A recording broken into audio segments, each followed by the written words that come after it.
Una altra de les grans novetats que hem pogut veure avui a l'estand d'Electronic Arts ha estat el videojoc de futbol FIFA 09.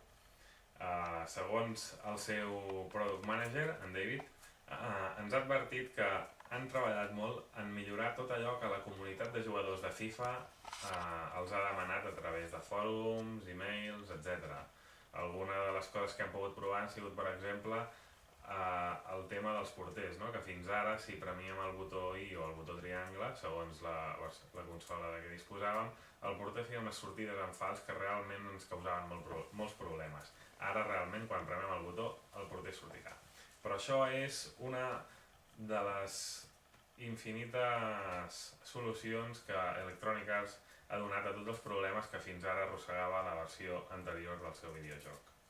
Fins a un total de 250 són les millores que Electronic Arts ha implementat després de la demanda dels seus usuaris, així que realment és bo que ens comuniquem amb les companyies perquè facin la seva feina.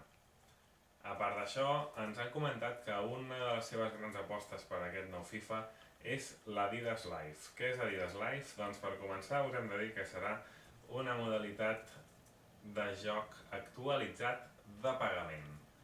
En el nostre cas, actualment, si volguéssim jugar, per exemple, amb el Futbol Club Barcelona, el Reial Club Deportiu Espanyol o el Nàstic de Tarragona, hauríem de contractar el servei de la Lliga BBVA.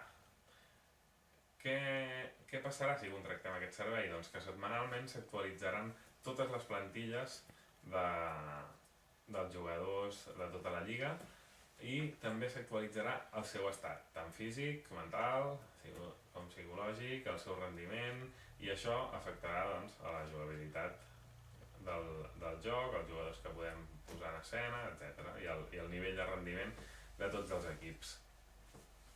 A part d'això, ens han confirmat que finalment aquest any podrem veure ja l'esperat joc multijugador en línia de 10 persones contra 10 persones, és a dir, els dos equips al complet controlats per una persona humana.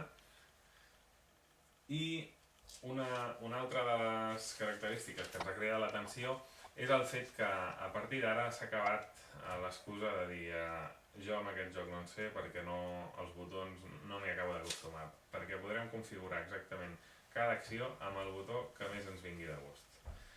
Amb tot això podem dir que FIFA 09 apunta ben alt. Realment estem davant del joc més complet de futbol.